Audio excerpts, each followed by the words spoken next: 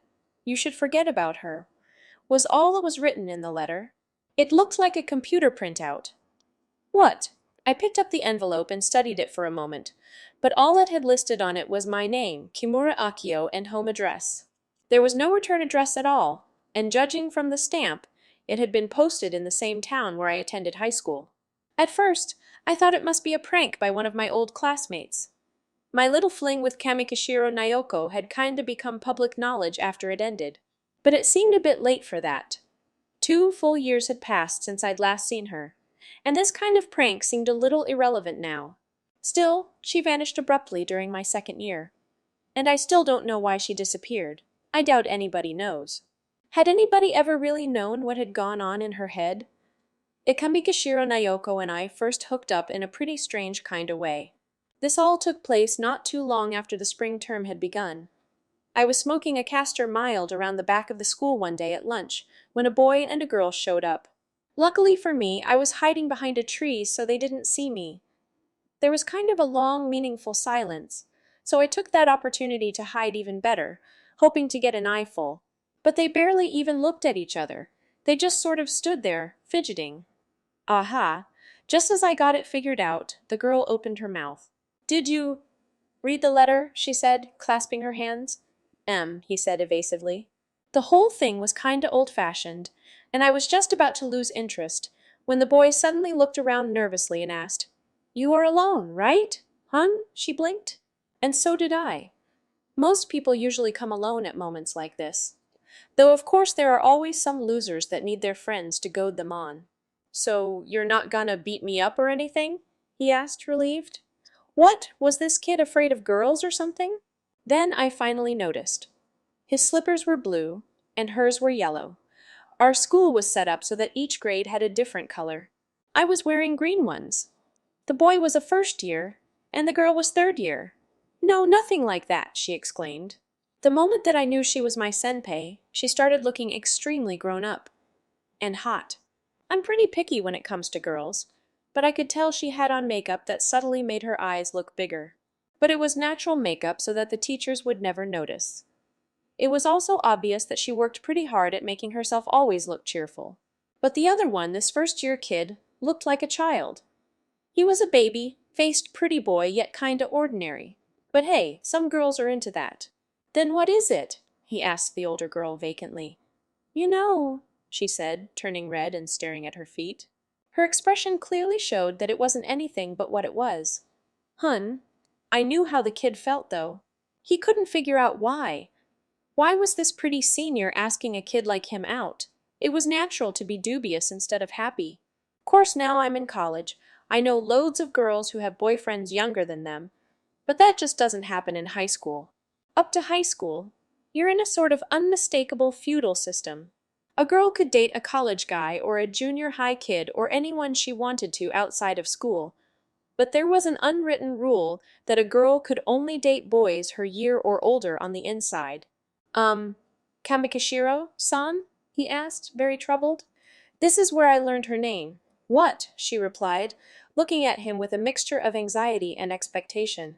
Men find this kind of look hard to say no to, but he was looking away and didn't see it. I'm sorry. I just can't do this, he sort of shrieked as he turned and ran away. Ah. Kamikishiro almost chased after him, but stopped herself. Her shoulders slumped. From behind, I could see her head hanging down and a little sideways. Somehow, this angle made her all the more beautiful, like some sort of female Don Quixote fighting the invisible school rules. Gotta say, it impressed the shit out of me. While I was off feeling all impressed, she suddenly rolled her head around like an old man getting out of the bath. Not again, she said exhaustedly, and then spun round and looked right at me. I didn't have time to hide. Our eyes met. Enjoy the show. Aha! She laughed, and strolled over to me. She'd known I was there the whole time. And no, I didn't mean to watch, I said, scrambling. She reached out her hand and said, my fee, as she pulled a castor mild out of my pocket. Damn, I've been dying for a hit of nicotine all day. She stuck the cigarette between her lips and looked at me expectantly. I hurriedly lit it. Pretty smooth, she said with a smirk. She let out a big puff of smoke. Her manner was the polar opposite from a moment before. But looking at her profile, I could make out the tear tracks. You are serious, I said, expecting her to deny it and move on. But instead she just nodded and said, You bet I was. She slumped into a crouch and continued, serious as I've ever been. She hugged her knees to her chest and buried her face in her skirt. Why can't we pick who we fall in love with? It would be so much easier, she said forlornly. Well, yeah, true, but frankly, I think you're better off getting rejected by a guy like that. I said in a very honest tone. She looked up. Her tears had made her eyeliner run a bit. Unexpectedly, she said, Don't. What? Don't be nice to me. I don't want to fall for you too. What? I yelped, completely off balance now. She stood up, no longer crying, and smiled. Just kidding. But you're a good guy. So what's your name? Kimura, 2, B? I'm Kamikashiro, 3. F. You planning on going to class this afternoon? Not really. I had modern Japanese and political science left, but I was planning on skipping them. Then I'll buy you a Moss burger. You know, pay you back for cheering me up. Come on, I know a way out the back, she winked naughtily. And that's basically how we got started. That's pretty much what we were like the whole time. We were never really in love as such. We might have looked like we were from the outside or something, but she never really fell for me. At least, I don't think she did. That was 2 years ago. 2. Eventually, Kamikashiro did convince that first-year kid. His name was Tanaka Shiro, to go out with her. When she attacked, no one could stop her. One time, I just had to tell her, I just don't know what you see in him. She often called me up and asked me to hang out with her. Yeah, you could call it a date. We'd watch movies, eat out, shoot pool, and bet money on the game. We'd also do other stuff too, but you know how it is. Well, you see, he's an archer. An archer on the archery team. If I remember it correctly, we were on one of those slow-moving Ferris wheels at an amusement park. It was like a picture postcard of those cheesy high school dates that you see in manga. Yeah. First time I saw him, he was still in junior high and was in some contest. You ever seen one? They all line up and shoot. The first one to miss loses. It was pretty damn cool. He did pretty well, but eventually lost. But his eyes, when he stared at that tiny little target so far away, there was this glitter in them. Gave me goosebumps. And then, he'd let the arrow fly. Sounds kinda shallow, I said, somewhat disgusted. All that had nothing whatsoever to do with Tanaka himself or with his personality. Of course he'd be reluctant. I'd much rather play around with someone like you, Kimu-kun. You're more fun. And I got no plans to take up archery myself, but I can't shake the feeling that Kid is meant for bigger things. And I'm not, you mean? Ouch, I grimaced. The words someone like you made things crystal clear. Nothing I could do when she put it that way. Yep, you're like me that way. I'm a mess. And frankly, so are you, Kimu. Can't deny that, I said, chuckling. It was true. If it wasn't, then why would I be dating a girl who I knew full well had another guy on the side? Still, I was falling for her pretty hard by this point, yet I never even considered trying to get her to break things off with Tanaka. It wasn't just a mess, it was a freaking train wreck just waiting to happen. And on top of that, she was hardly the only girl I was seeing. Yeah, we were exactly the same. I'll be honest. Shiro-kun doesn't get me at all, she said, sighing bitterly. He tries not to hurt me, but he always talks kinda standoffish, and that just hurts me more. He just doesn't get that at all. Hun, can't say I do either. I'm just getting in his way. I don't think he really needs to be in love yet. Sometimes I found her nearly impossible to understand. It's easy to do the typical guy thing and just bitch that girls are all complicated and stuff, but her level of complexity was clearly at a notch or two above the other girls her age. I'm pretty sure most of them wouldn't have been able to follow her either. As it was, the only friends that I knew she had were me, and some girl in her class called Kirima Nagi. That girl was even weirder than Kamikishiro, So I guess that's why they got along. Truthfully, Kirima was better looking than Kamikishiro, but I always did like Kamikishiro better. Even now. But do the two of us need it? I guess so. Feels like I'm kinda incomplete on my own, you know. That's it exactly. See, we're the same. She said, gave me a tiny smile, leaned forward, and put her lips on mine. It was no big deal.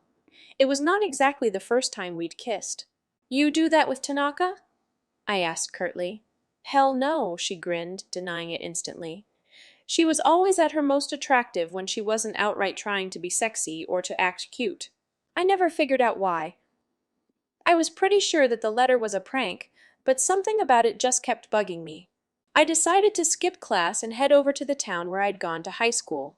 Call it a hunch, but whoever had sent the letter probably lived there. My family still lives there, but I didn't swing by. I just headed straight for Shinyu Academy.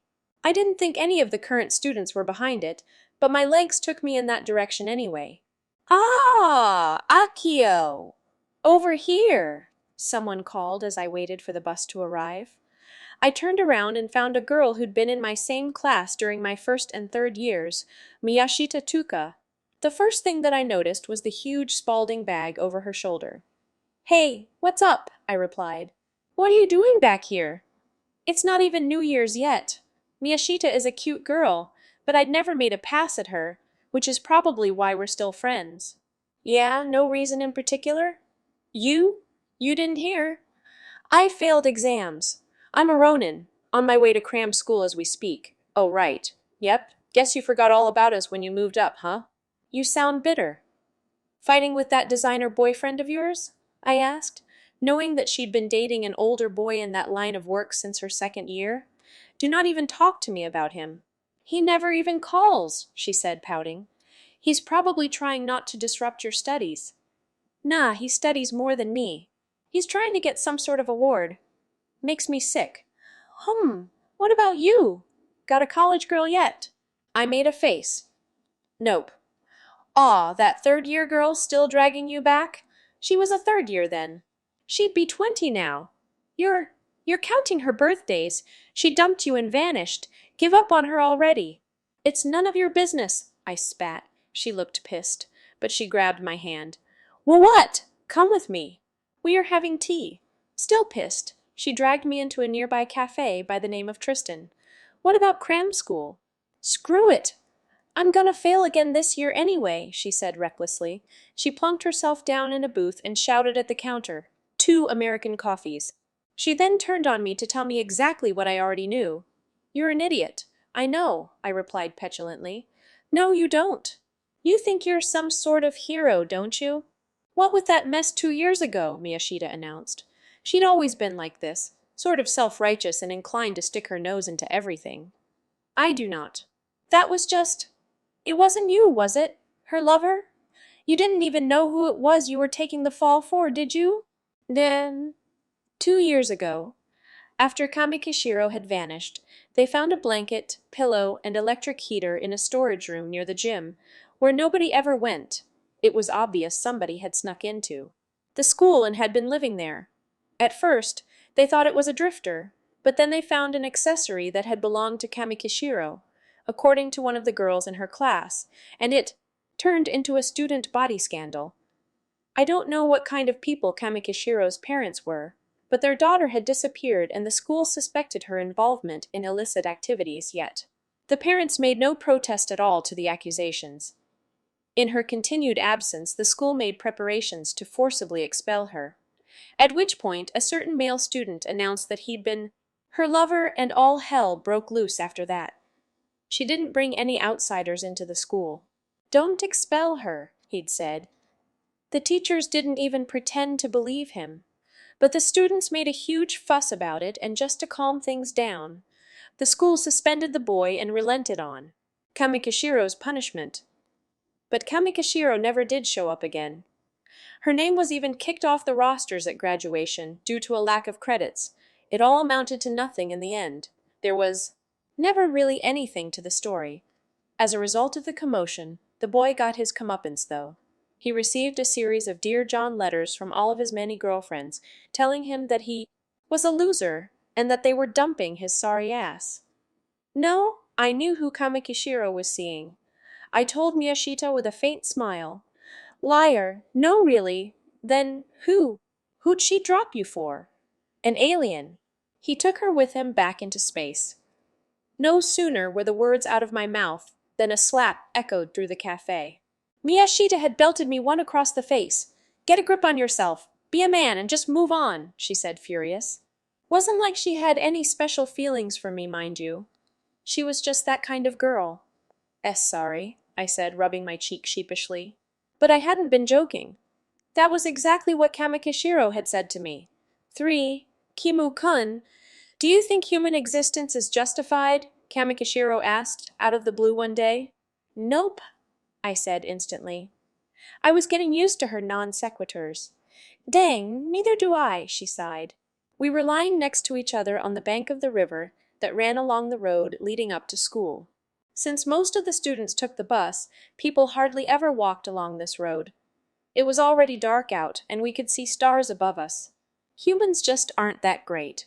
However much our civilization advances, we can't seem to do anything to make ourselves happier, I said, obviously trying to impress her with something profound. Yeah, maybe, she replied. She seemed kinda serious. Why do you ask? I just met this guy, but… You in love again? What about Tanaka? I asked, surprised. Yeah, I am. But let's put that aside for a moment, she said, sitting up. She gazed at the wavering reflection of the city lights on the moving water of the river. He's from outer space. She looked serious. She had to be joking, but she didn't seem to be waiting for me to laugh, so I took it as some sort of metaphor and just nodded. Mom, But I don't think he's from some other planet. It's like, in space there's this big consciousness, and it sent him here to, test mankind or something. Kinda like the inspection robots that always show up in Hoshi Shinichi's short stories. But he's not a machine or anything. It's just that his body isn't something that exists on Earth. It can, turn into anything. So when he landed on Earth, he disguised himself as human and tried to examine the world. But there were a few mistakes, and he didn't quite manage to pull off being human quite right. He's evolved a little too much. He's got more power within him than any human will ever have in 1,000 years. No, in 10,000 years. Apparently, space is just so big that they couldn't match him up with Earth time just right, so his true nature came out ahead of time, and the government or some kind of big corporation got a hold of him. But the idiots thought that he was just some mutant, and they did all sorts of experiments on him and cloned him. But unlike him, that cloned copy turned into a brutal man-eater. I no longer had the foggiest idea what she was talking about. I elected to keep quiet until I could pick up the thread again. He wanted to communicate all this, but he couldn't. He was programmed in such a way that he couldn't talk to humans directly. It was so that he wouldn't reveal his true identity to anyone, which was fine. I mean, after all, he was sent here to test humans and see if they would be nice to him. He wasn't here to negotiate or make speeches or anything. He was just here to observe. So they named him Echoes, since all he can do is reflect back the words that people speak to him. But the man-eater killed everyone in the research facility and escaped. Now it's off hiding inside of human society somewhere. But Echoes came after it, and he met me. What's he gonna do if he catches it? Fight it, I guess. If he doesn't, it'll just take over the world or something. But he's an alien. Why does he care what happens here? Yeah, you've got a point, but basically, he's just nice. That's it. Isn't it enough? Isn't it enough? Isn't niceness the best motivation that someone can have? She asked, looking at me kinda solemn. She then let out a sigh.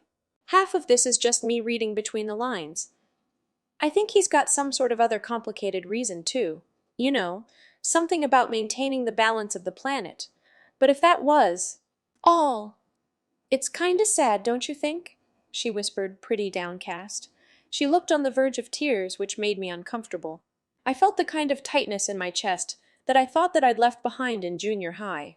I cleared my throat to hide this feeling, and said deliberately rough, so how the hell did this Echoes guy even explain all of this to you?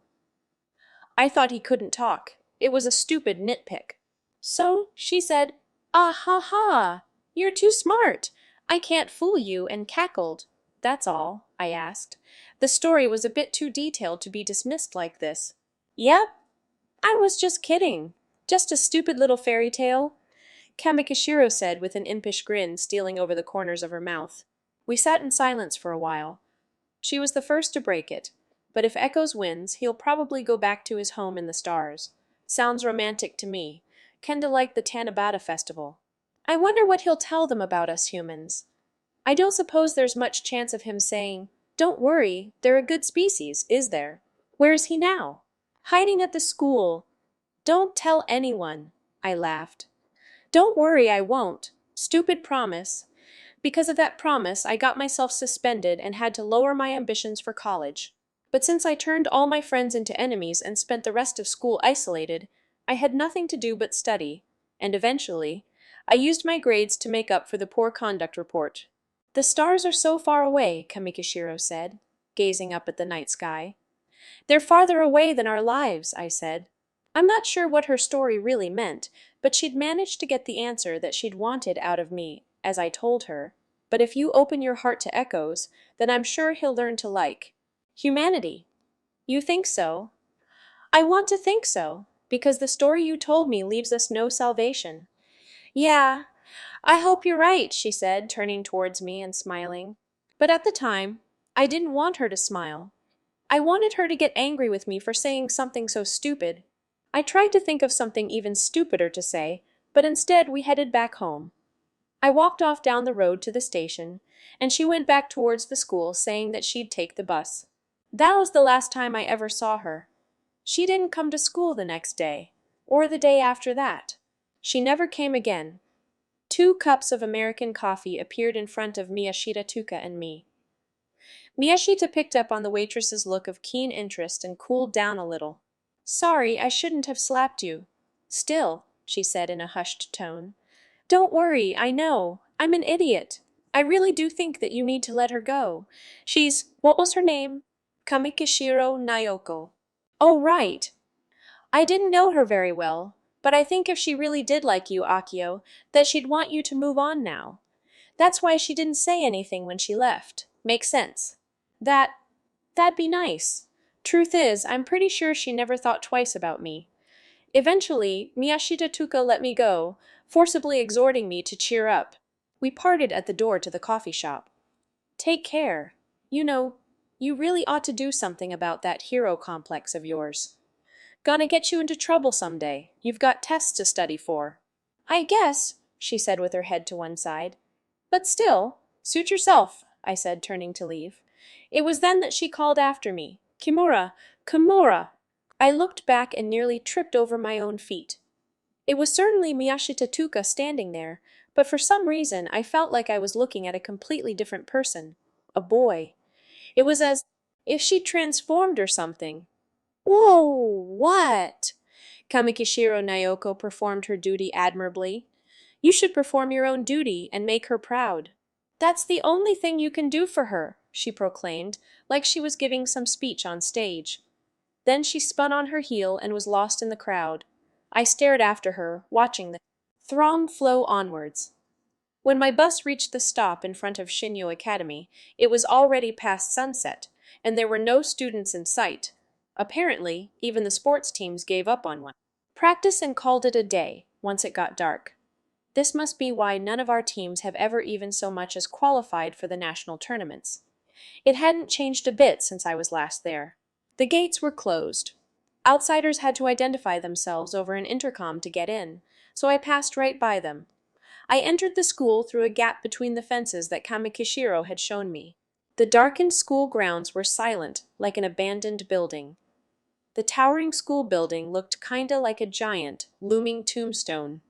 Until about a year before, I had actually come here. Every day. But now, I was a stranger. There's not much good I have to say about my years in high school, but I felt a pain in my chest when I thought about how little connection I had now to my past. I remember Kamikishiro, and the abuse that I took after the incident, like it was yesterday, but the rest of it was all far too long ago. Why had I come here? If I was looking for the source of the letter, this place wasn't going to be of any use. But this high school was the only remaining connection that I had with Kamikishiro. Someone else had moved into her apartment. There were no traces of her left. There was nowhere else for me to go. She just wasn't here. Yeah, somewhere inside I had wondered if Kamikishiro herself had sent the letter. But that was probably wrong, even. Here in school, she wasn't around. The letter was nothing but a prank. Everything was over. It was all in the past. I looked up at the sky. It was cloudy, and I couldn't see the stars.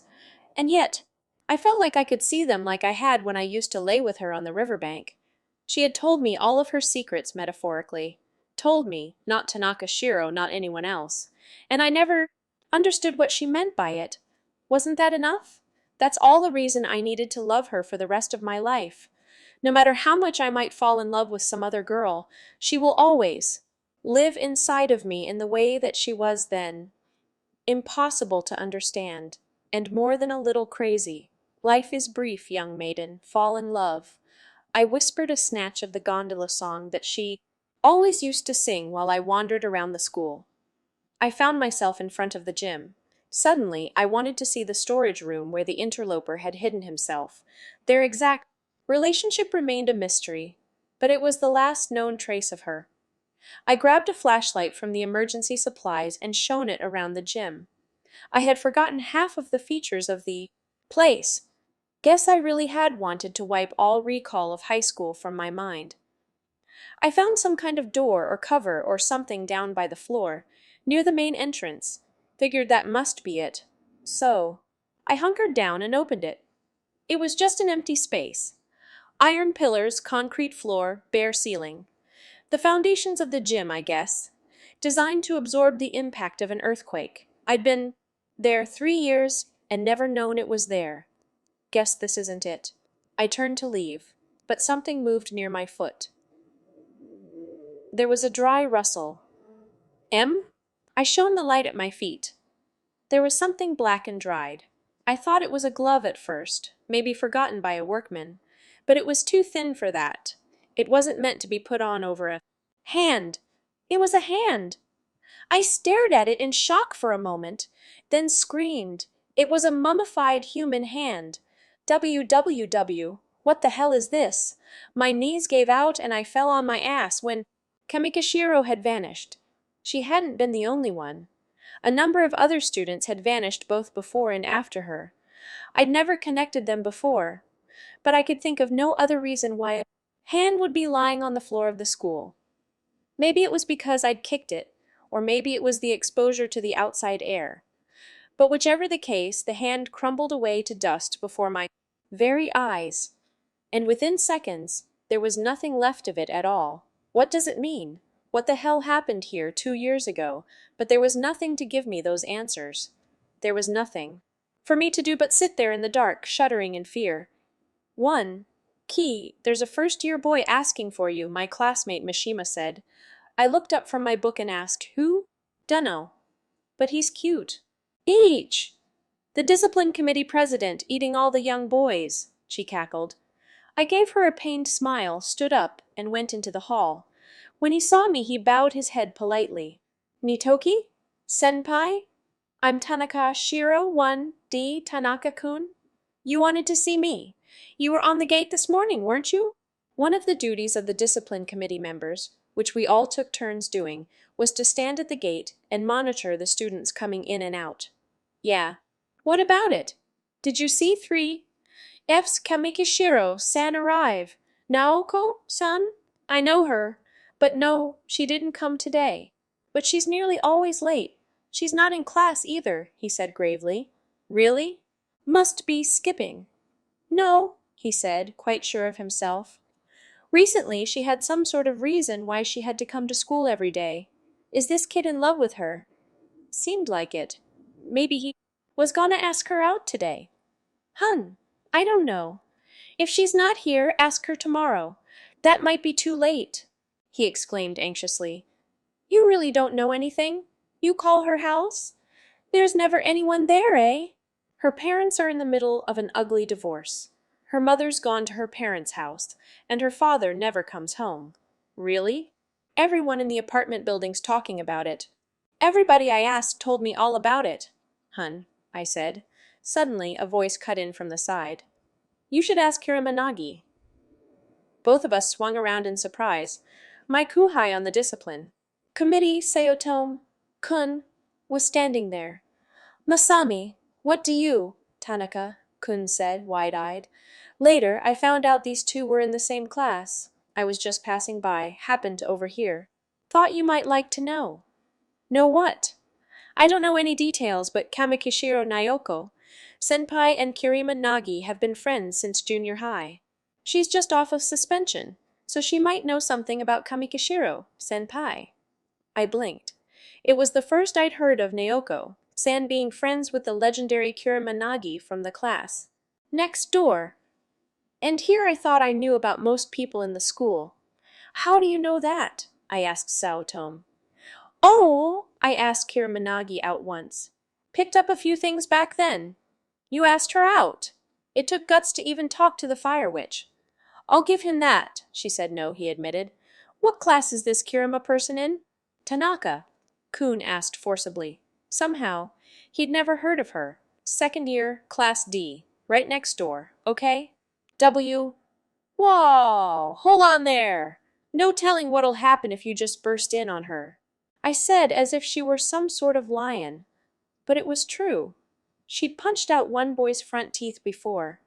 I couldn't let them go alone, so I followed them to Class D. I asked a girl I knew near the door. Ah, Suima, San. Is Kirima, San here? I've got a first-year boy who wants to talk to her.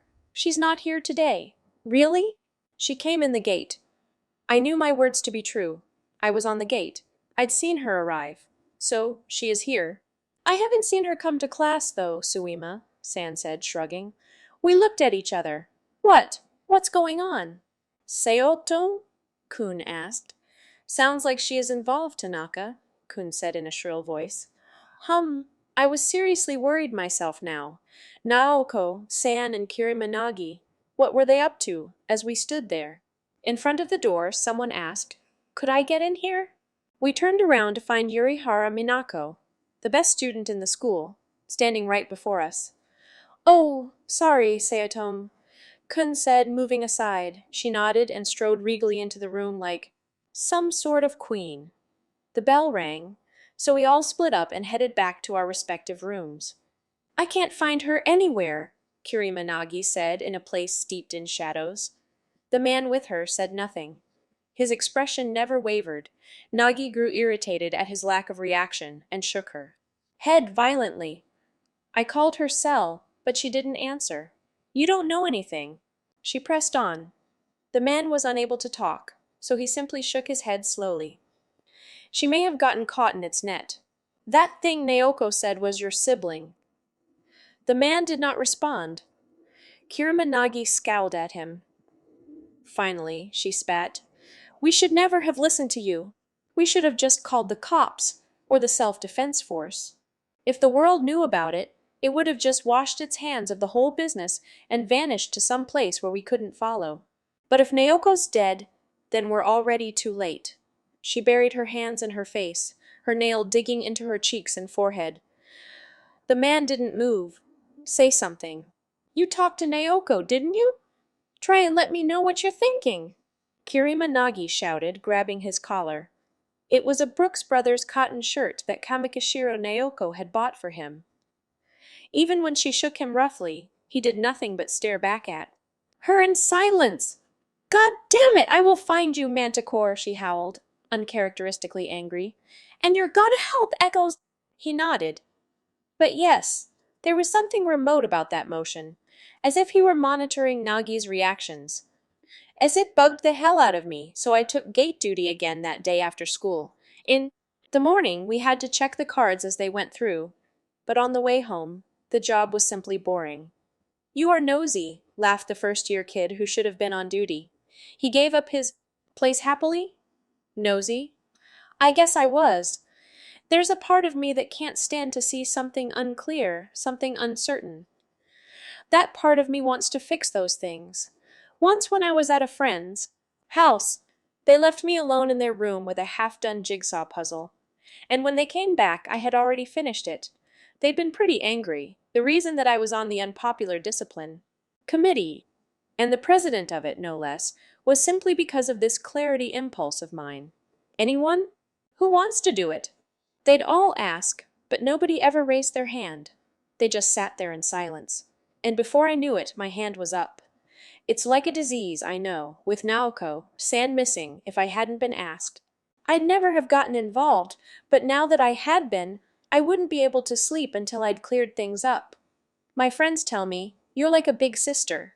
There's just something reliable about you, which I took as a compliment, though they may have been making fun of me. But the truth is, it's just my neurosis. Talking to the fire witch is scary. But if I don't, I can't settle down. But even when most of the students had gone home, and the sky was starting to darken, Kirimanagi had yet to appear. It was well past the time when the gate guard was free to go home, and I was starting to wonder what else I could do, when Tanaka-kun and Sayotom-kun came up. Ah, senpai! Did Kirimanagi go home? Sayotom-kun asked. No, not yet. Oh, said Tanaka-kun, hanging his head. Why don't we look for her together? I'm sure she's still in the school somewhere, I suggested. That's what we were going to do, Tanaka-kun nodded. We were talking about it in the classroom. I'm a little worried about Kirima. Nagi, Sayotome-kun said. She may have rejected him, but it seemed that he still liked her. But where do you think she is? Somewhere where nobody would notice her. On the roof, or maybe under the gym. Oh, or the pool changing rooms, Sayotome-kun suggested. Why would she be in a place like that? Tanaka-kun said in an irritated voice. I don't know.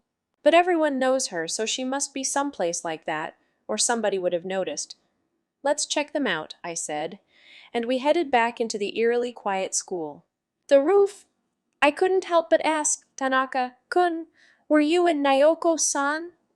He said, worried. Kamikishiro-senpai asked him out, Sayotome-kun interjected. What? I yelped. Masami! That was a secret. Don't worry, senpai won't tell. I was still reeling as they spoke. You're joking, right? I certainly thought so. I kept asking her if it was a joke, but she kept saying that she was serious. Hun. I stared at his face closely. Please don't tell anyone, okay? I won't. But still, it was pretty confusing, but I couldn't think of a reason to say no, so I ended up going out with her. But I could swear that Naoko-san had a different boyfriend. Yeah, she does. Second-year guy named Kimura Akio. Never really worked up the nerve to ask about that. Kimura? He picked up Naoko-san too. But it can't be too serious with a guy like that. Kimura-kun was from the class next to mine, and he was an infamous playboy. Legend had it that he'd made a pass at every second-year girl in the entire school. He'd even flirted with me, the discipline committee president. Maybe, maybe not. Either way, I was never able to figure out what she really wanted. Do you like Naoko-san? Do I? Be clear. My fixation popped right up and out of my mouth. If we're going to the roof, the fire escape round back is better, Sayotome-kun said, glancing around us. Why? The door's locked, isn't it? Oh, right. As we went round the back, we saw somebody coming down the fire escape. Ah, we chased after them, but they were gone before we could get there. But they were tall and probably male, so we didn't chase them any further. Whoever it was had headed towards the gates and was probably going home. If he was up there, then Kirimanagi probably isn't. Yeah. Let's check the gym. We went to the storage rooms under the gym. They were locked. But luckily for us, I was on gate duty, so I had a master key that would open any door in school. Saotome-kun pushed the heavy door open and went inside. It was closed. I doubt she's in here, I said, peeking in. It was dark, so we turned on the lights. There was just one small fluorescent light, though, and it didn't penetrate past the piles of mats, springboards, and other gym equipment. But she might be hiding somewhere, Tanaka-kun said, moving to follow Sayotome-kun inside. Sayotome-kun came walking back towards us, waving his hands. Nobody here. And definitely no signs of anyone having been here. Nothing here. Nothing here, said Sayotomi Masami. Behind him were the blanket and heater that Echoes had used, and several scattered food wrappers. They were hidden in shadow, and from where they stood at the entrance, Tanaka, Shiro, and Niotoki Ki weren't able to see them. Any cigarette butts? Ki asked. Masami made a show of looking behind him, then shook his head. At his feet was a little bell that Kamikishiro had kept on her school bag. Let's try somewhere else, right? Saotome-kun, come on out of there. I'll lock up, Emma Masami said, leaving the evidence where it was, turning out the lights as he left. Where should we look next? Ki asked, locking the door and turning towards the two boys. It just occurred to me, but maybe we should use the pay system to summon Kirimanagi, Masami suggested. He had confirmed the presence of Echoes, and he knew that Echoes was presumably moving with Kirimanagi. It was time to move the plan forward to stage 2. I said, blinking at Sayotome-kun. Yeah, that key can get us in the broadcast room, right? Well, yes, it can, but won't we get in trouble? Probably, Sayotome-kun admitted. But there's no other students around, and the only teacher here is the one on night watch. I'd be more surprised if anyone cares enough to yell at us. Emma? Well, it would be faster, okay? I'll handle the teacher. Thank you for this, Tanaka, Kun said apologetically. Not like I'm doing it for you, I said. I'm worried about Naoko-san, too.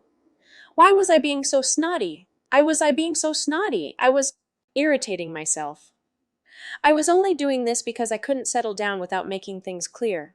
Only my words were impressive, but I was worried about Naoko, if Kirimanagi had gotten her mixed up in something, and if it had gone bad, I had to try and stop it. I'm sounding very much like the Ardent Discipline Committee president, aren't I? I never meant to turn into something like that. See, come on, I said, agitated, and set off, the two boys following me.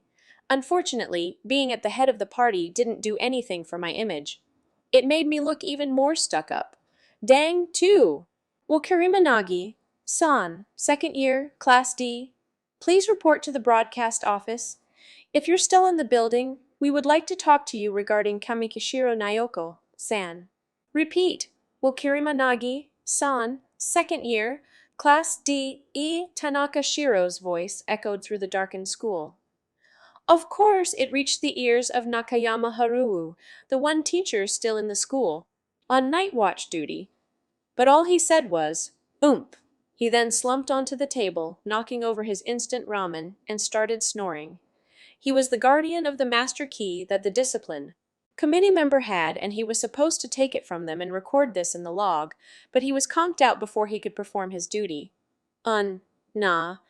But this was not because of any laziness. On his part, his hands dangled towards the floor, much too limply for normal sleep. His face was pressed against the desk, his neck bent as far as it would go, and he was virtually guaranteed a stiff neck in the morning. Nahar.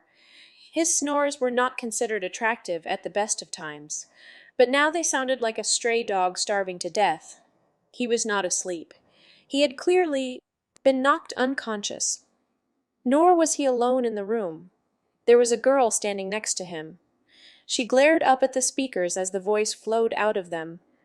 There was a sweet, strange smell in the room. The smell had been enough to knock Nakayama Haruo out. But the beautiful girl with long black hair did not even raise an eyebrow. Of course not. She was the source of the smell.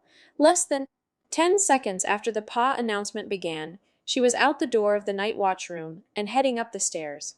For many years afterwards, Nakayama Haruo was to suffer a mysterious phenomenon, similar to Elst flashbacks, though he was quite certain that he had never tried any drugs, in which his daily routine was abruptly disrupted by illusions similar to intense migraines.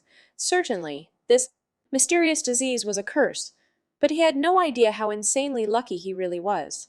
The only reason he had survived was by the whim of a killer, the fleeting thought that perhaps she had killed too many people already. Kirimanagi heard the announcement as well and looked up. She was busy prying open the lockers of every student in the school and searching the contents. Naturally, she was looking for traces of The Manticore. Echo stood beside her, disguised in a school uniform. How do they know I'm still at the school? And what's this about Naoko? Broadcast office. Echoes plucked the words out of the broadcast and spoke them. Can you sense something, Echoes? Kirimanagi asked. Kamikashiro Naoko had explained to her that he could sense the presence of his clone, the Manticore. Echoes put his finger on his forehead and tried to sense it, but shook, his head apparently drawing a blank. But an obvious summons like that. Why the hell would it need to hide? Nagi said angrily. Echoes simply shook his head. He knew only that the Manticore had learned far more about human society than he had managed. This was a trap. Shoulder and pushed her backwards, signaling her not to follow. Why not? It's a trap, Nagi said. She knew it too, Echoes nodded. That's why we have to go, Nagi said quietly. We don't play into this trap and it'll change its face and make a run for it. It'll leave the school. We'll never catch it then. Echoes watched the fearless girl carefully. In his heart he whispered, Which is it? But the girl who could hear that voice was no more. Nagi pulled a pair of leather gloves out of her skirt, put them on, and took a stun gun off of the belt that she wore around her waist. The belt and gloves failed to match her uniform at all. She squeezed the grip once, testing it. With a crackle, a 2 million-volt firework flew through the air. Hi, she's not coming, Tanaka, Kun whispered. It had been at least 5 minutes since our broadcast. The teacher isn't here either. What's going on? I asked. I was pretty sure Nakayama. Sensei was on duty tonight. He was a little neurotic, but he definitely was not the type to let small things go, and an unscheduled broadcast was sure to set him off. Was he asleep? Sayotome? Kun stood deep in thought, frowning. What now? Tanaka, Kun asked, turning to look at us, unable to wait. One more time, Sayotome, Kun whispered. There's no way she didn't hear that. Maybe she has gone home. I spread my hands. Yeah, grunted Tanaka. Kun, Sayotome. Kun said again, more forcefully, Come on, let's do it again. But when he reached for the switch, all the lights in the room suddenly went out. Wah! There were no windows in the broadcast office. It was pitch black. AB, blackout, I said, recovering slightly. Damn, the breakers! Snapped Sayotome. Kun angrily. I wasn't sure what he meant for a second, but of course if the circuit breakers went, so would the lights. Made perfect sense. He was clearly a fast thinker. But why? Would the breakers trip? Unless it was done deliberately, they only tripped when someone was using too much electricity. Fumbling around in the darkness, I managed to get the door open at last, and moonlight streamed in through the windows in the hall. There was a black shadow standing right in front of me. I didn't even have time to look. The shadow pushed something towards me, and a shockwave hit my body. Ha! A sound somewhere between a breath and a scream came out of my mouth, and I crumpled to the floor. I couldn't move. President! Sao! Kun cried from behind me. It sounded so far away. The shadow slipped swiftly past me and launched itself at Sayotome. Kun. The impact of him hitting the ground carried through the floorboards to me. Whoa! Who are you? Tanaka, Kun shrieked. That was the last thing I heard. My consciousness slipped farther and farther away. I found my eyes, I found myself tied up and lying on my side on a heavily waxed floor. It was dark around me. But moonlight came in from somewhere, so it was brighter than the main building had been. Wherever we were was pretty open. There was only one room in the school large with big windows along one side and wooden floors. It was the lecture hall. Wah, what the... I tried to sit up, but my body was heavy, leaden. It was clear that I still hadn't fully recovered from the impact. Sayotome, Kun, and Tanaka-kun were lying next to me. I prodded their backs with my knees. Hey! Groaned Sayotome, Kun stirring and opening his eyes. This, he started to say, but quickly snapped his mouth shut. Emma? What? I asked, looking around. I found what had surprised him. 2 figures stood in the direction that he was looking. Everyone awake? Said one of them. It was Kirima Nagi. The other one appeared to be a male student. He was wearing a uniform, but I didn't recognize him. What did you do with Kamikishiro-san? Tanaka, Kun asked. It looked like he'd woken up first. You're Tanaka Shiro, then. Naoko told me about you, Nagi sighed. Kirima-san what? Sayotome, Kun asked. Nagi glared at him coldly. I told you not to get involved, Sayotome-kun. But what's going on? You don't need to know. How can you say that? I shouted. Nagi glared at me, surprised. Committee President, I know why these two are here, but how did you get mixed up in this? I know Naoko-san too. But don't you think you're trying a little too hard? Caused me no end of confusion. I'm the one who's confused. I shouted, completely forgetting that I was talking to a violence-prone problem child. Tell me what you think you're doing right this instant. She ignored me and looked at the boy next to her. It's none of them, right, Echoes? What did she mean? The boy she'd called Echoes nodded. What a strange nickname. None of them, you'd know, right? Even if it were lying low? None, no. None of them have been altered. I see. Watching the two of them nod at each other pissed me off. Stop whispering cryptically at each other. And you! You aren't even a student here. I've never seen you before in my life. I'm not bragging, but if you're on gate duty often enough, you do end up knowing everyone at school. Nagi looked at me. I apologize. We no longer suspect you. Time for you to go on home. This was much too selfish. When hell freezes over, I snapped. Somehow, I managed to get to my feet, despite the ropes binding me. I doubt I could do that twice. It's a stunt you can only pull off when you're too angry to notice. Nagi frowned. I told you to explain yourself. How am I supposed to just forget a thing like this? Well, well, well. I guess we see how you became committee president, Nagi said, glaring at me. She looked like a yakuza, but you need to keep quiet about this. Why should I? I glared back at her. For your own good, she said coldly. Rah! I snarled, contorting my body in anger. Since my hands and feet were tied, this made me lose my balance, and I fell over again. Oops.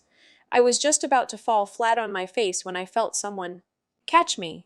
It was the boy who'd been standing next to Nagi, Echoes. I looked up at him. He nodded and undid my bonds. From this close he had a rather gentle face. Thanks, I said, rubbing the rope burns. He proceeded to undo Tanaka, Kun, and Sayotome. Kun as well.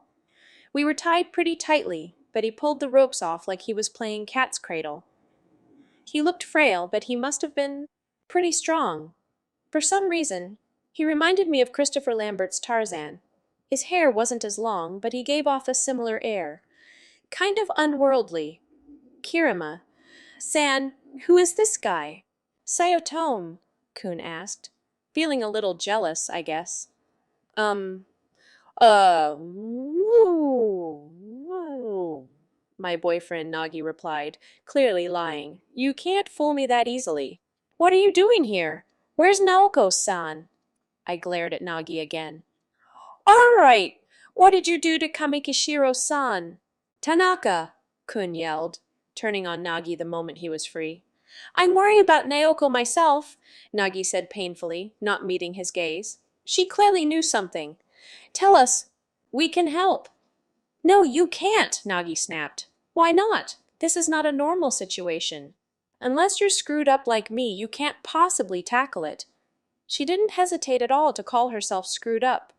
I shrank back a little at the strength of her words. Saotome, Kun spoke up. Normal? Still not good enough, hun? It was clear that he was quite bitter about something. He smiled a little. I looked at his face, and for some reason felt the hairs on my neck stand up. It was just an ordinary, affable smile, but there was something unnaturally relaxed about it. Like when you're playing a video game for the 1000th time, and a pattern you're particularly good at shows up. His smile was calm and ruthless. Nagi frowned. She must have said the same thing when she rejected him.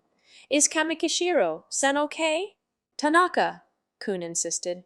Nagi said bluntly, bitterly. Shiro-kun, right? You should forget about her. What do you mean? Nagi said nothing else. 3. Nagi and this Echoes guy let us out of the lecture hall. Go straight home, Nagi insisted. I have to give the key back, I said sullenly. I wasn't finished, sulking about not getting an explanation. Maybe I'll report you. Whatever, Nagi said airily. What's wrong with you? I retorted. What makes you think you have to be personally responsible for everything? Can't you just let things be? Now, Committee President Sayatome, Kun said, patting me on the shoulders. But, I insisted. But Sayatome, Kun was completely calm, the exact opposite of my state of mind. He spoke to me like he was soothing a fretful baby. There's nothing you can do. Kirima, San has things she needs to do. It was like he knew what those things were. He was definitely too relaxed. When I held my tongue, he turned back towards Nagi. At his steady gaze, Nagi awkwardly looked away. He spoke to her anyway. Kirima, San. I do understand.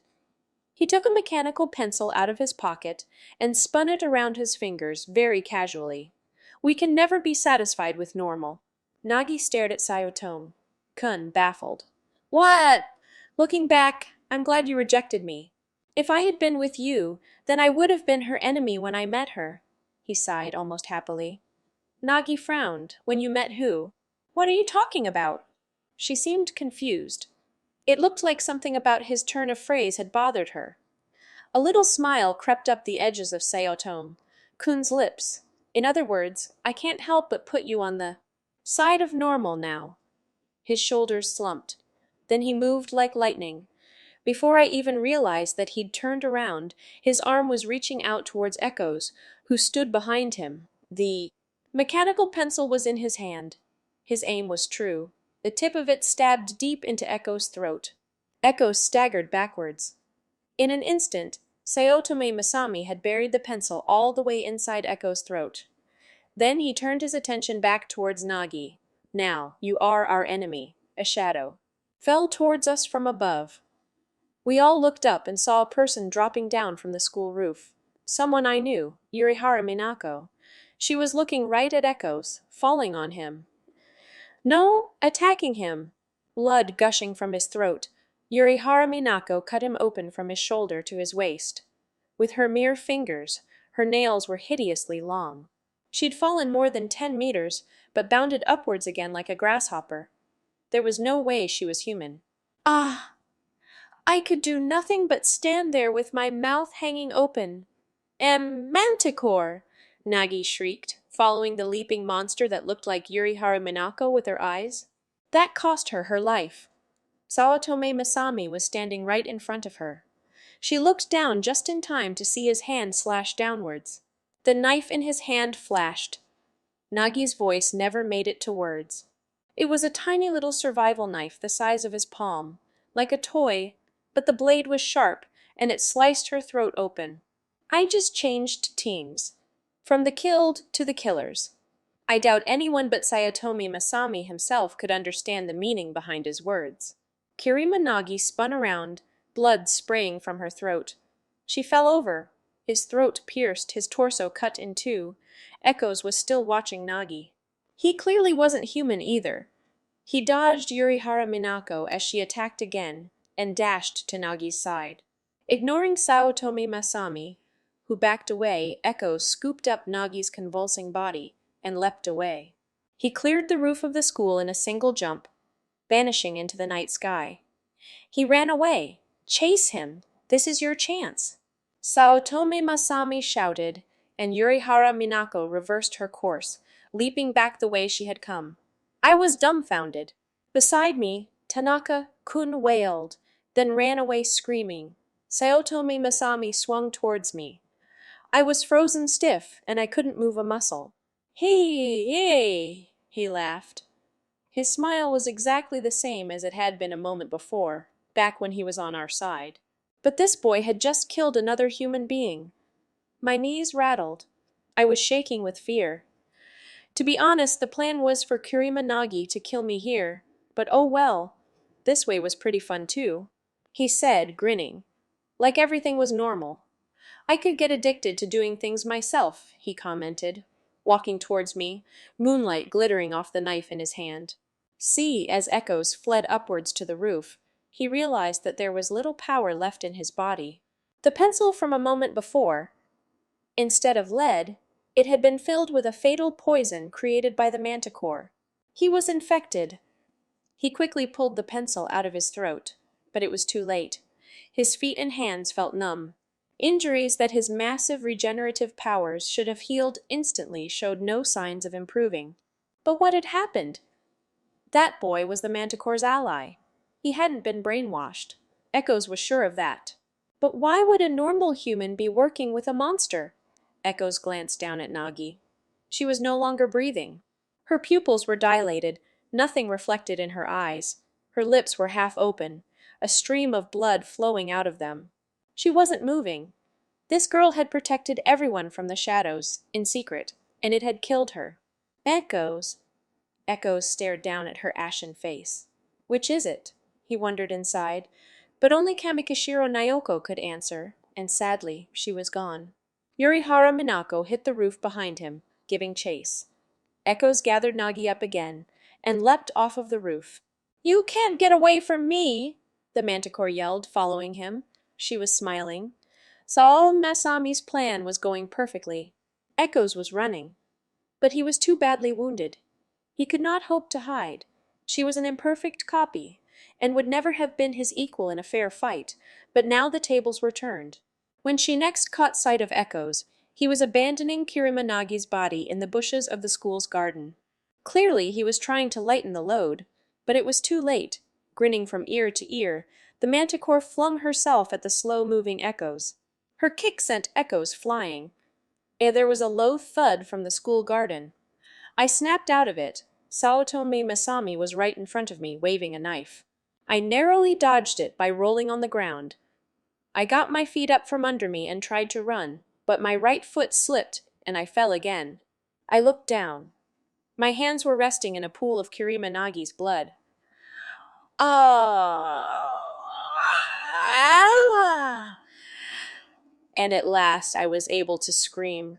Saotome Masami came after me. I tried to spin around. My fingers touched something. It gleamed. It was the stun gun that Kirimanagi had dropped. Ah! I snatched up the weapon. Grrr! Saotome Masami scowled. Stay back! I pointed the weapon in his direction and squeezed the switch, like thing on the side. With a crackle, fireworks spat off of the tip, but they were only a few centimeters long. It was but a tiny little light, and it didn't look at all threatening. Saotome Masami smiled coldly. What are you going to do to me with that? That kind of weapon can't kill anyone. Whoa, what are you people? That Yurihara Minako thing. What is it? She is Yurihara Minako, but she is not Yurihara Minako. The original is dead. She is the Manticore. Manticore? I could swear I'd heard that name somewhere. In a computer game or something. I'm sure it meant man, eater. Oh God, that meant Naoko-san was. Saotome Masami saw my expression and guessed what I was thinking. He grinned. Exactly. She's already been digested. He said it so normally, without a shred of guilt. Ah. And all the other people who vanished? Mostly? Well, there may be a few girls who just ran away on their own, and Kirimanagi was looking for you. That's why she captured us. But she thought we had nothing to do with it, so she released us, without realizing that one of her enemies was hiding among us. You used us as cover, didn't you? You had your uses. She was a fool. She allied herself with Echoes, but it never occurred to her that his enemy might have allies as well. His complete composure put a match to the flames of anger inside me. They soon banished my fear. So, you lied when you said you loved her. No, that was the truth. But I no longer need her. Still, I wasn't going to let the Manticore have her. No, I wanted to kill her with my own hands. Do you know how good that feels? How the hell would I know that? I thrust my weapon towards him. He dodged easily. Beautiful President. I love your eyes. I love your eyes. I love strong-willed, powerful eyes. Groar. You little. I swung my weapon wildly, not getting anywhere near him. Then something passed over my head. It was Echo's. He slammed into the ground. He'd been thrown there. He was torn to pieces. While I was distracted, Sayotomi Masami kicked my hand. "Ah!" I yelped, but the stun gun was already flung out of my reach. From behind me, Yurihara Minako yelled, "Enough, Sayotome-kun. I'll finish things, okay?" Saotome Masami replied, picking up the stun gun and stepping away. I ran over to Echo's. He was a wreck. His right arm was half torn off his shoulder, and there were holes all over his body. He was covered in blood. "Eh? Echoes?" I said, pulling him upright. He opened his eyes feebly. A pained moan escaped his purple lips. "President, it's no use asking him to save you. He's almost dead, Yurihara Minako," the manticore said, laughing. "That wasn't so hard." "You might even have been able to win without any tricks," Sayotomi Masami said, evidently enjoying himself. "I never thought he would be this weak," the manticore replied, amused. "I'm sure he used to be stronger." I glared at her. "You aren't human! You're both devils!" As he lay dying, Echoes heard the girl holding him shout, "You aren't human! Not human!" She meant they weren't fit to be called human. He still didn't understand. Which were humans? Humans had captured him for being different, and forcefully and quite mercilessly studied his body. Humans had made the manticore, but the people who had saved him, the cloaked boy in the black hat, Kamikishiro Nayoko, and Kirima Nagi, were all human too. Which was it? Which was the truth? "Ha ha ha! You are stupid, aren't you?" the manticore laughed, mocking the girl. "I never was human. And Sayotome Kun is nothing like you foolish humans. Devils.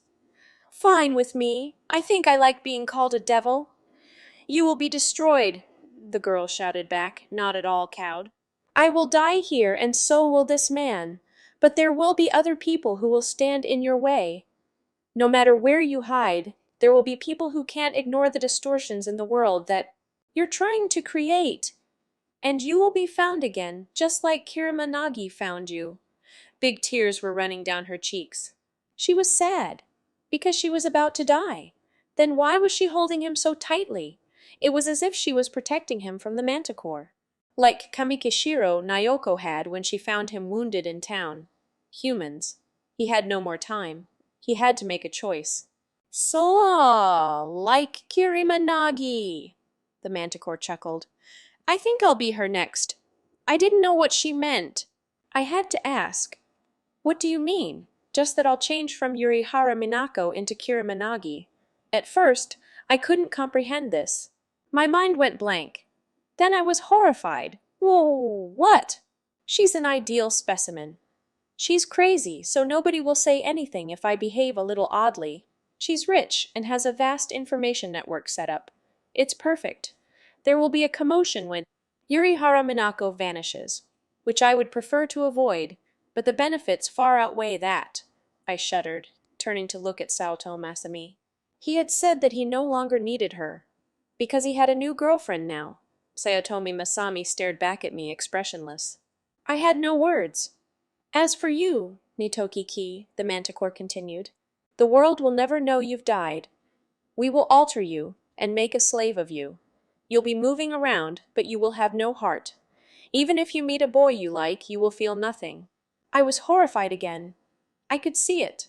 The manticore disguised as Nagi, and me standing beside her as her slave. I could see myself on gate duty, Nagi beside me, while pointed her to her next meal, even if the boy I had once loved and his. Pretty girlfriend came.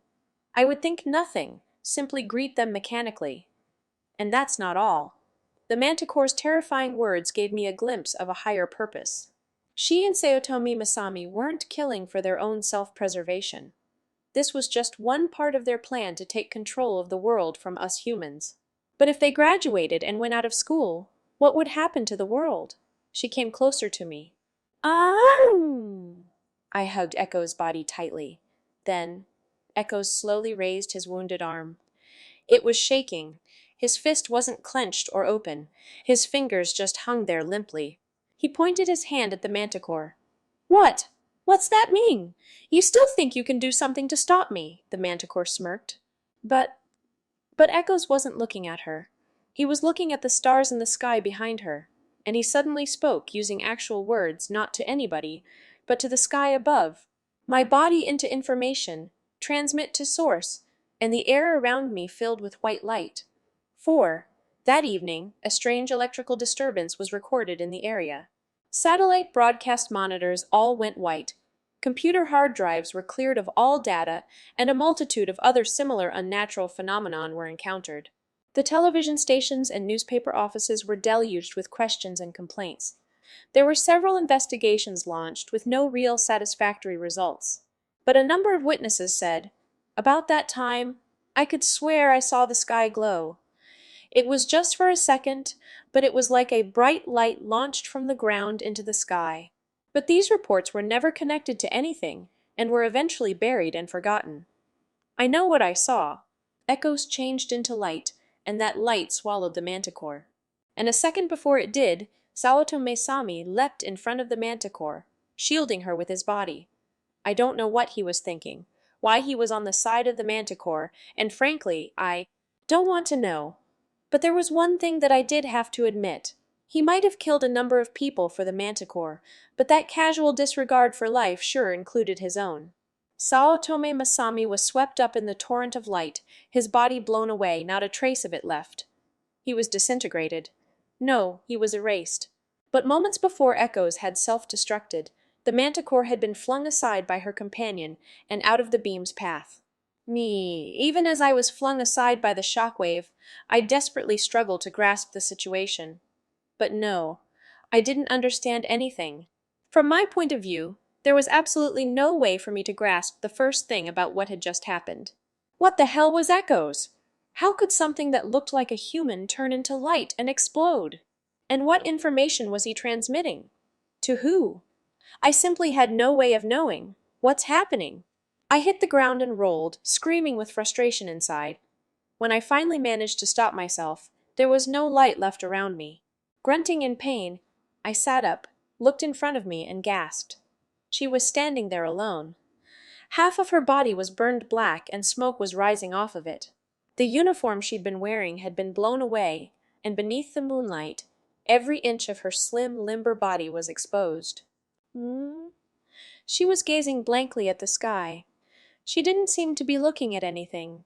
Her lips trembled, like they were scrambling to form words that never emerged. Ah, ah, ah.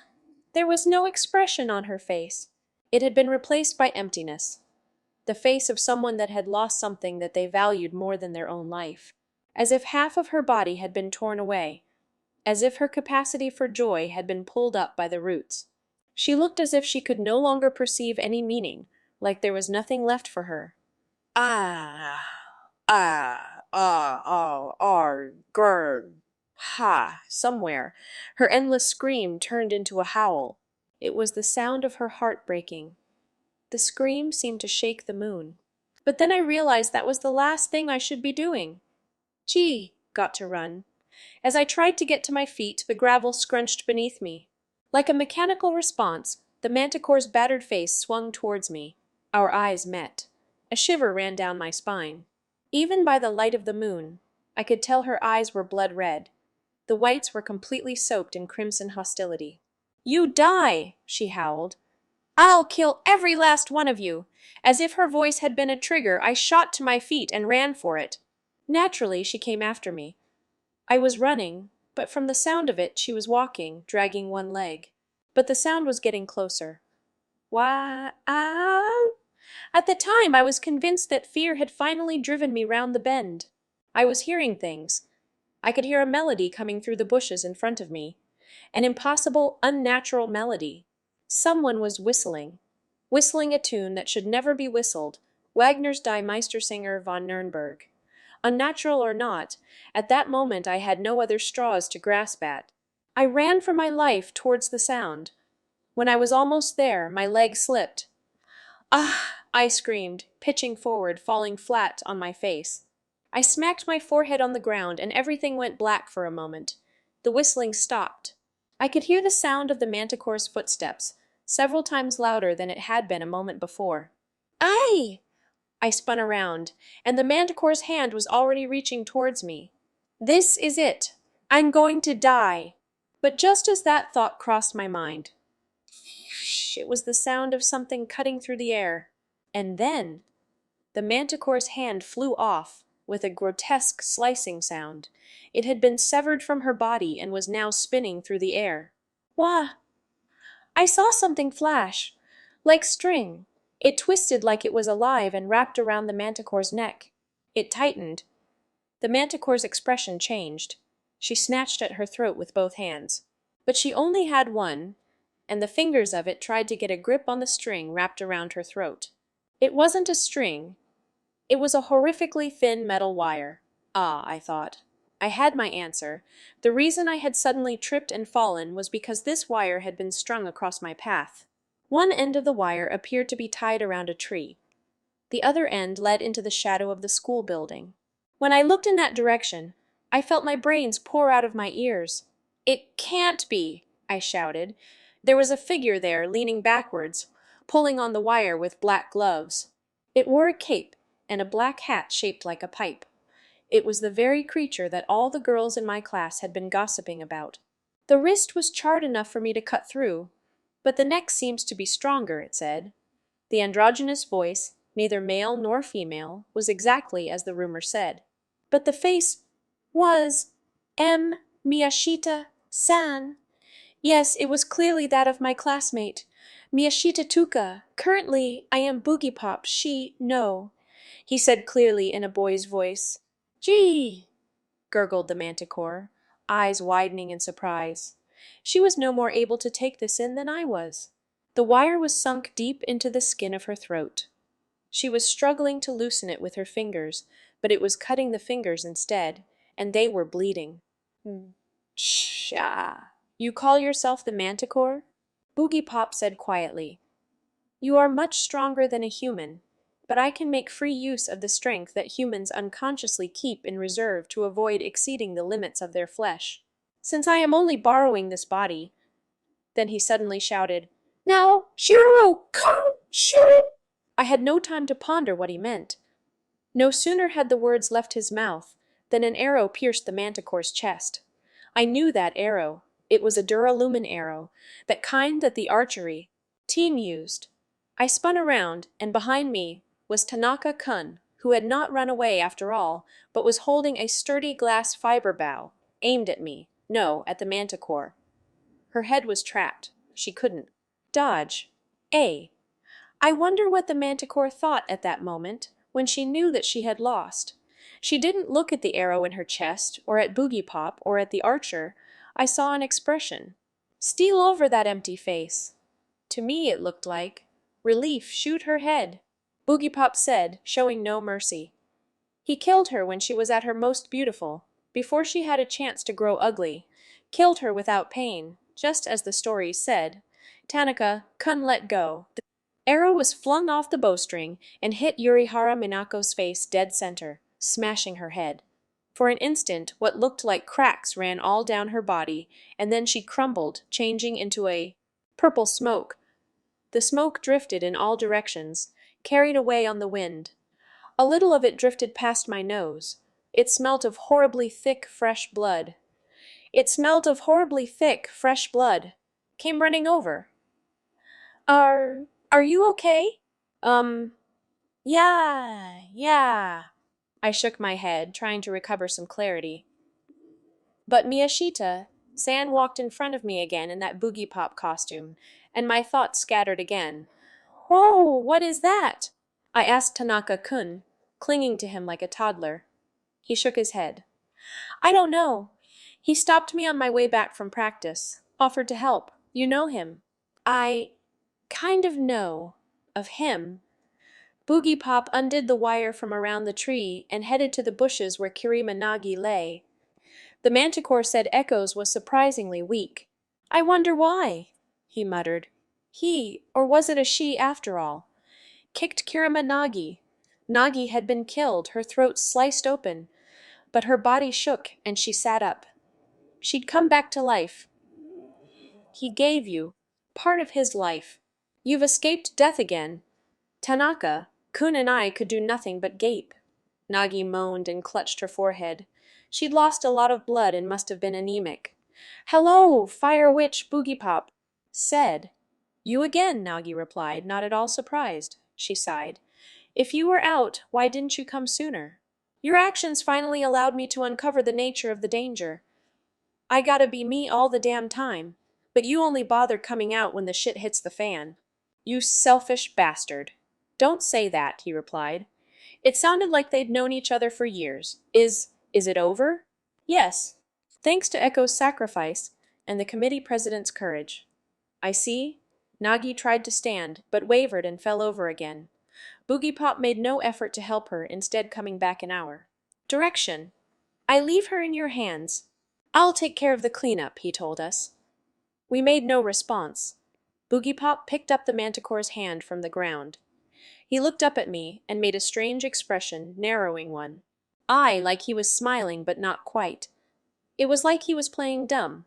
"Nitoki Ki, you certainly do have a strong will. It's because of people like you that the world manages to remain a halfway decent place. In the world's stead, I thank you." It was like a speech from a play. I had no idea what it meant. Leaving me standing there stunned, he fled like the wind, turning the corner behind the gym and vanishing from sight. And that was how it ended. 5. But how did Boogiepop become a rumor? He's supposed to be a mysterious figure, his identity a secret. Who started all the legends about him? I asked Kirimanagi the next day after class.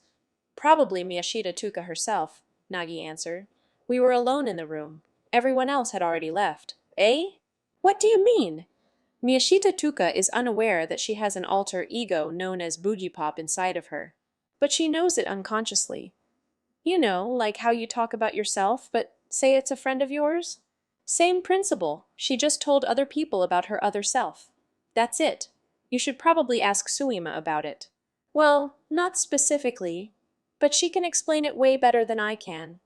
I still don't really get it. I don't know much about that bastard myself," she sighed.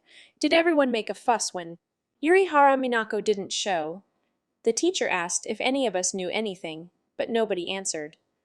"It's too soon for anyone to realize she's actually missing, so not much is going on yet. But for a straight student like her, skipping's enough to get the gossip going." I'd called Yurihara-san's house the day before, but the answering machine led me to believe that both her parents were off on business trips. Nobody knew she hadn't come home. It looked as though the manticore had deliberately chosen to make her move while they were out of town. But all hell would break loose in a day or two. Yurihara Minako would cause a lot more problems for the school than any of the other girls had. Saotome Masami would be buried under her shadow. His parents probably already knew he hadn't come home, but he was a boy, so they were unlikely to worry all that much if he was out all night. When was the real Yurihara? When was she replaced? Not sure, but a pretty long time ago. She'd always been missing. It was just that up until now we simply hadn't noticed she was gone. I guess that's true. We both hung our heads. It was a strange feeling.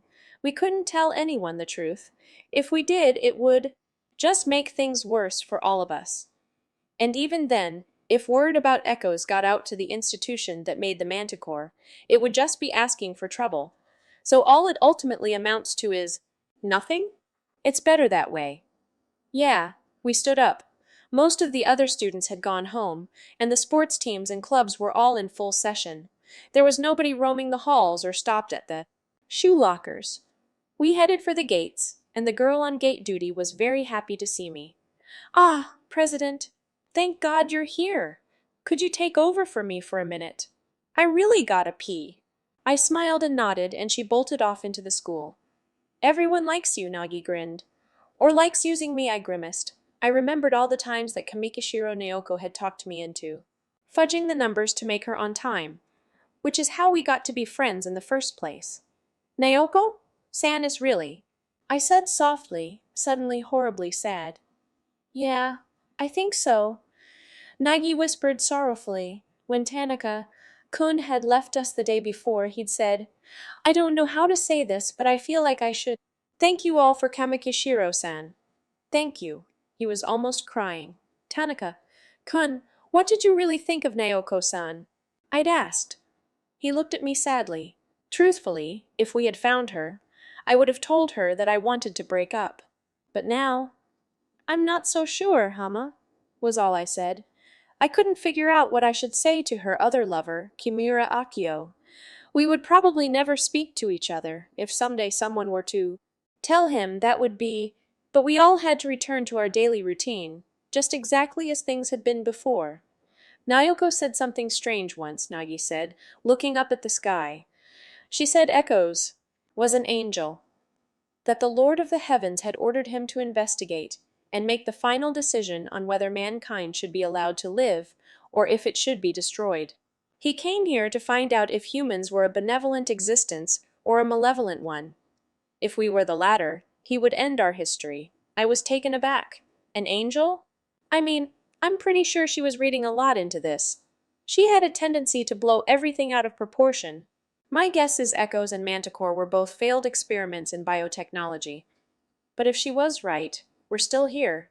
Looks like we're off the hook this time, she smiled sadly. She had to say that.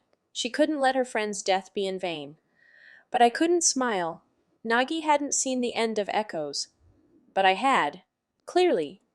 That light had made it as if Sayotome Masami had never existed in the first place. It had turned the nearly immortal Manticore into a burnt crisp. That was no biotechnological experiment. It had beamed itself into space, but if something like that were fired at the Earth over and over again, then the one who really saved the world wasn't me, wasn't Boogiepop. Ultimately, it was that lonely little love-struck girl who was nice to Echoes. And we can't even thank her for it now. Nagi sounded almost irritated. I had no answer for her. I just stared silently at the sky. It seemed so far away. It seemed so far away. It seemed so far away. Staring absently into the clear blue sky, a boy and a girl came walking together towards us. When I saw them, I couldn't stop myself from exclaiming, "Ah!" One of them was Miyashita Tuka.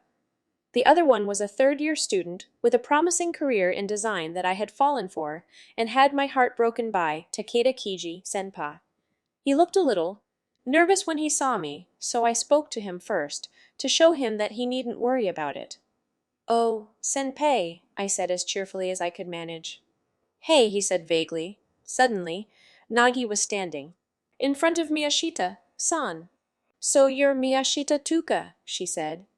It seemed that this was her first time meeting this side of her. "Yay! Yes, Miyashita," San said, nodding in a cute little voice as far removed from Boogiepop's boyish tones as possible. "I'm Kirima. Nice to meet you," Nagi said, and held out her hand. To an outsider, it must have looked like the school delinquent was out to get her. "Hey! Takeda," senpai said, stepping up to protect her. But Miyashita, San shook her head. "You too," she said, shaking Nagi's hand. Perhaps she understood this unconsciously as well. "See ya," Nagi said, giving her a wry grin. The two of them went through the gates, and I let out a big sigh and stared up at the sky again. I wasn't able to look Miyashita-san in the eye. I tried to smile at her, but I just couldn't. There are too many things that just weren't clear. It should be simple to smile at someone, but sometimes it's a terribly difficult and painful thing to do. It's so hard to smile. Whom? What do you mean? I shook my head. Never mind. It was nothing. Nagi looked at me dubiously, but eventually she looked back up at the sky and began to whistle. It was a song I knew. I sang along softly. "Life is brief, young maiden, fall in. Love! Before the crimson bloom fades from your lips, before the tides of passion cool within your hips, for those of you who know no tomorrow." The autumn sky was so bright that it made my eyes water. It'll be winter soon, I thought. Boogiepop and others closed. Afterward. The school in Boogiepop these days. I rarely have them, but back in my early 20s, I often had dreams about high school. Dreams in which I was going to high school. Not dreams about having gone. I'm talking about in the present tense, as a 20-something adult, putting on a uniform, the old kind with the clasp, and going to school. In the dreams, I knew clearly that I had graduated several years before, but I was pretending not to know and going anyway. Since it was a dream, this pretense was enough to fool my classmates. Not one of them ever noticed that I had no business being at school. Neither did the teachers. I sat in the corner of my class, in the dreams, thinking about how much I really shouldn't be there. The school in the dreams was not the Kanagawa Prefectural Noba High School that I had actually gone to. Rather, it was a school I had never seen.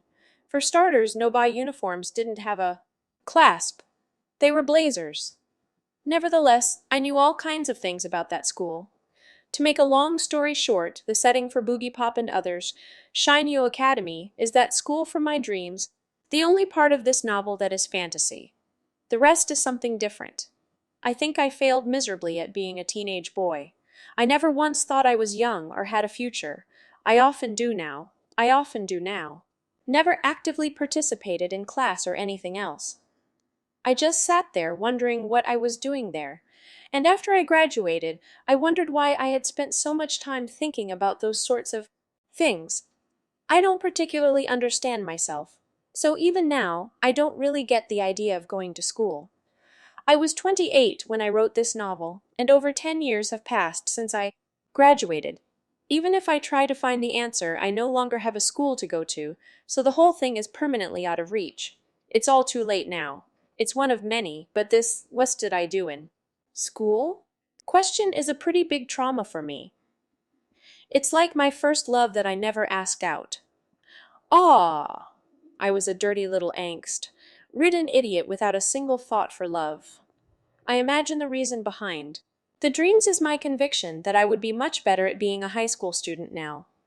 Ultimately, school is a place where you have to be with others. That's all. It ends without you ever really understanding much about each other. But even so, you bump into a lot of people and a lot of thoughts. And you still come back for more. Sadly, schools are not exactly set up to preserve that diversity. Right, my readers in school? I can't help but think that's a crying shame, but the entire world seems to work that way, and school isn't that unique of a place in the world. That's why. In my dreams, I'm always thinking, God, I really hated that guy, but now I wish I'd known him a little better. And I do all this while sitting there in the corner of the room. This is less of an afterword than a confession, isn't it? Ah, whatever. Beijing Heartbreaker, Live Ver, by Grand Funk Railroad. Translation notes translating a foreign language work is a challenging task that can result in a lot of sleepless nights and headaches for the production team involved. The general rule of thumb for any English language release is to make sure that it retains the intricacies of the source material while not reading like a literal translation. It's a difficult line to walk, but we at Seven Seas believe that preserving cultural nuance is of utmost importance. For this reason, we've strived to present a translation that is as close to the original as possible, while keeping the flow of the novel intact. The following pages of translation notes are presented here as a way to offer some additional insight into many of the terms, characters, and other cultural items that you may not have understood while reading the novel. These notes also offer a further look into some of the choices that the editorial staff at Seven Seas had to make while bringing the work to you. Enjoy! Cover dual titles. Though this novel is entitled Boogiepop and Others, the Boogiepop series is one that is known for carrying multiple titles on many of its covers, and this book is no exception. If you look back at the cover, you'll notice that the title is presented in both English and Japanese. The Japanese title for this novel is a mixture of the Japanese phonetic alphabets, hiragana and katakana, as well as a solitary kanji character, and the title is commonly romanized as Boogiepop wa Warawanai. However, this Japanese title doesn't translate as Boogiepop and Others. The title literally translates to either Boogiepop doesn't laugh or Boogiepop doesn't smile. In essence, this means that the full title for this first novel could be thought of as Boogiepop wa Warawanai, Boogiepop and Others, or Boogiepop Doesn't Laugh. Boogiepop and Others, where the second portion of the title is meant as a subtitle to the work. Seven Seas has chosen to use the English subtitle of Boogiepop and Others as the primary title for this novel to keep it consistent with the Right Stuff International's DVD release of the live-action movie, which is itself based upon this novel. Furthermore, we are using Boogiepop Doesn't Laugh as the title for the two-volume manga adaptation of this novel, an adaptation written by Kuhei Kadono and illustrated by Kuji Ogata that sheds additional light on events presented in this novel and reveals new events and scenes. We have chosen to split the titles to avoid confusion between the two releases. Introduction Shoji, in Japanese homes, sliding doors that consist of translucent white rice paper stretched over a wooden frame. Tatami, traditional straw matting that is commonly used to cover floors. 3-year term. As many anime and manga fans are well aware, Japanese high schools tend to focus on 3-year terms known as first year, second year, and third year, whereas most North American high schools tend to have 4-year terms, consisting of 9th through 12th grades. For clarity's sake, this novel has mostly used first, second, and third years, but we have employed the term senior in a few spots, referring to a third-year student where it felt more natural from a storytelling standpoint. Student. Discipline Committee. Kie is the president of the Discipline Committee, and other characters tend to address her as president. This particular type of committee seems to be a common feature in Japanese high schools, but no one seems to be sure why, since they don't actually do anything.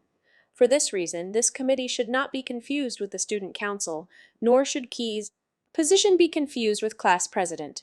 Chapter 1. One Tuka's Name. We have decided not to use the Boogiepop movie and art book's method of romanizing Miyashita Toka, as the word Toka is a Japanese preposition, and it seems awkward as a name.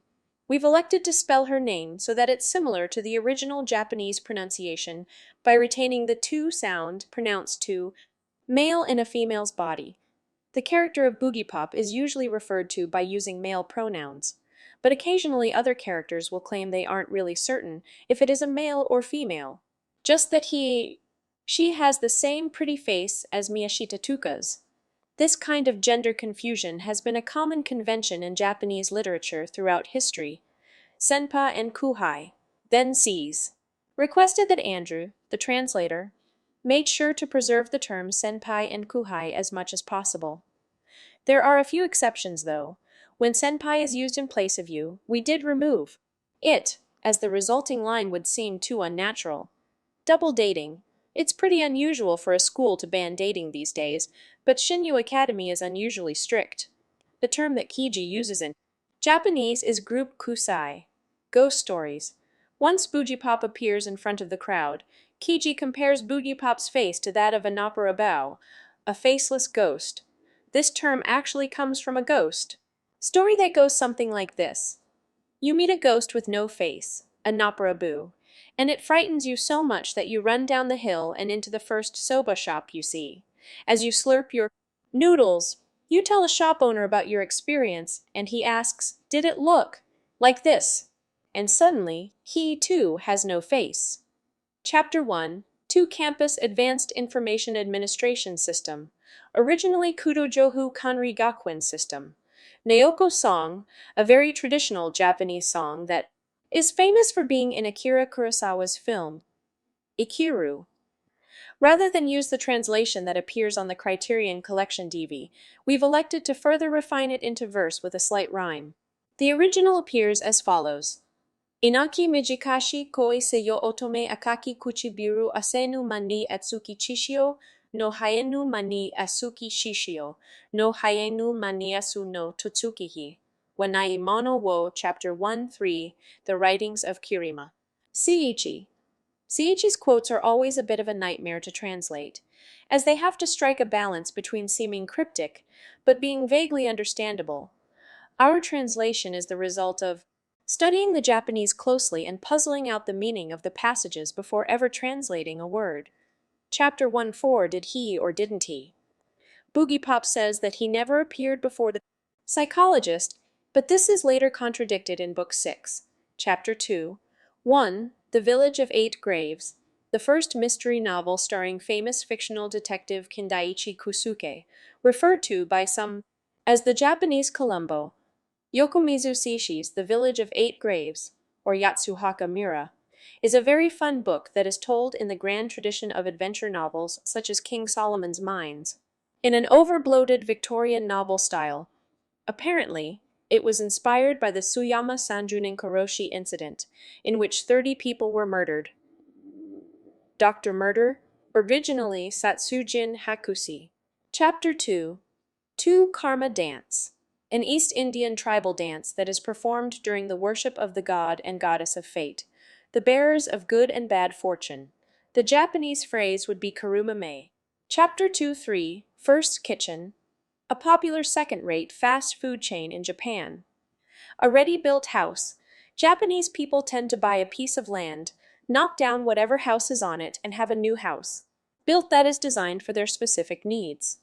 It seems rare to actually live in a house that someone else has lived in, but at other times real estate companies will build houses before they find buyers like this one. Note that Kirima Nagi's brother Taniguchi Masaki is a central character in the next two books. 10 mat room. In Japan, tatami mats are used as units of measurement that tell you how large a room is. Distortions of reality. The word yugami can also be translated as kinks or flaws, but we've chosen to go with the word distortions, as the word will become a recurring motif that will be seen throughout the rest of the series, especially in the fifth novel, where it appears quite heavily. Chapter 3, one being scouted. The prep schools that scouted Yurihara seem to be regular high schools that are at a significantly higher level than Shinyu Academy. Diet Cola. This is actually left generic in Japanese. We can only assume that none of the major soft drink companies want themselves identified as having drinks that are good for dissolving fatal poison tablets in. Chapter 4. One Speech Patterns. Naoko's speech patterns. Naoko's speech patterns change dramatically when she starts talking to Kimura. For that matter, Sona Miyashita's a little later. Something about him seems to make girls speak a bit more openly. Probably explains why he's got so many girlfriends. Mos Burger, a fast food restaurant chain that originated in Japan, and next to McDonald's, is the largest fast food franchise in the country. Chapter 4-2 Ronin, a student that failed her college entrance exams, and who is currently attending cram school. Kitaro Urashima from the series Love Hina is a prime example of a Ronin. In feudal times, a Ronin referred to a masterless samurai. American coffee, that is, brewed weaker than a regular cup of coffee. Chapter 4-3 Hoshi Shinichi, one of the most popular short story writers of post-war Japan. During his career, Hoshi wrote over 1,000 short stories and published several full-length novels and biographies. His area of special interest was in science fiction writing. Tanabata Festival, commonly known as the Star Festival, and held on July 7th. This celebration is based on an ancient Chinese legend about an epic love story between the two stars Altair and Vega that are separated by the Milky Way except for this one special day. Chapter 5. Chapter 5-2. Lecture Hall, like an auditorium, but without chairs. Chapter 5-3 You Aren't Human, originally Hito Denashi. This bit, and the second reference to distortions in the world, were by far the two most difficult lines in the book to translate, as it's difficult to try and capture the nuance of a line and still have it sound like something you'd shout at a moment like this. About the author born in 1968, Kuhei Kadano grew up uncertain about his direction in life. He spent a considerable portion of his early years frittering away his youth before somehow ending up writing novels. In 1997, Kadano Sensei's first Boogiepop novel, Boogiepop and Others, took first place in the MediaWorks Dengeki Game novel contest. Early the following year, the novel was released to widespread acclaim and ignited the Japanese light novel, young adult, trend. Since that time, Kadano Sensei has written 13 Boogiepop novels and several related works, such as the Beats Discipline short story collection and the two Boogiepop manga series entitled Boogiepop Doesn't Laugh and Boogiepop Duel. In its entirety, the Boogiepop series has seen over 2 million copies in print and spawned a live-action movie and a hit anime series. In addition to the Boogiepop universe, Kadano Sensei's body of literary work includes a wide array of fantasy and mystery novels, such as the Jiken, Soul Drop, Limited World, and Night Watch series. About the illustrator born in 1970, a native of Osaka, Kuji. Ogata spent his early 20s struggling to get enough credits to graduate from Osaka Design School.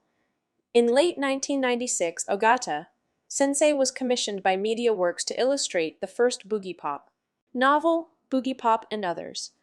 At the time, Ogata Sensei was simply a rising star with a distinctive, eye-catching art style, but he was gradually able to further hone his artistic skills with each subsequent work. His watercolor style paneling, seen in the volume Boogiepop Doesn't Laugh manga series, was a particularly high point of his early career, in addition to providing illustrations. For novels and manga, Ogata Sensei has been involved with supplying character designs for anime productions, including Boogiepop Phantom, Spirit, and Jin, Iro no Kami no Agito. In his free time, he enjoys motorcycles, tennis, and remote-controlled models. Seven Seas' commitment to translation authenticity, Japanese name order, to ensure maximum authenticity in Seven Seas' translation of Boogiepop and Others.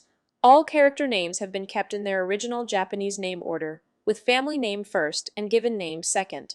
For copyright reasons, creator names appear in standard English name order.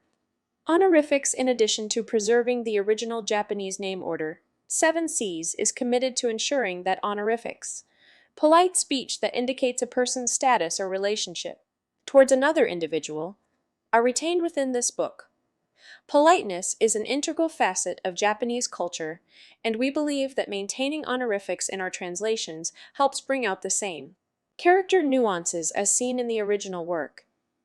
The following are some of the more common honorifics you may come across while reading this and other books. San, the most common of all honorifics. It is an all-purpose suffix that can be used in any situation where politeness is expected. Generally seen as the equivalent to Mr., Miss, Mrs., etc., Mrs., etc. This suffix is one level higher than san and is used to confer great respect upon an individual. Kun. This suffix is commonly used at the end of boys' names to express either familiarity or endearment. It can also be used when addressing someone younger than oneself or of a lower status. Chan, another common honorific. This suffix is mainly used to express endearment towards girls, but can also be used when referring to little boys or even pets. Couples are also known to use the term between one another to convey a sense of cuteness and intimacy. Senpai, this title is used towards one's senior or superior in a particular group or organization. Senpai is most often used in a school setting, where underclassmen refer to upperclassmen as senpai, though it is also commonly said by employees when addressing fellow employees who hold seniority in the workplace. Note: senpai is sometimes used as an alternate spelling.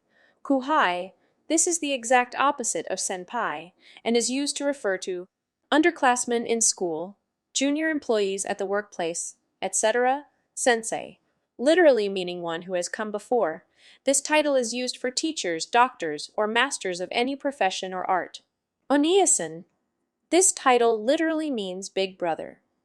First and foremost, it is used by younger siblings towards older male siblings.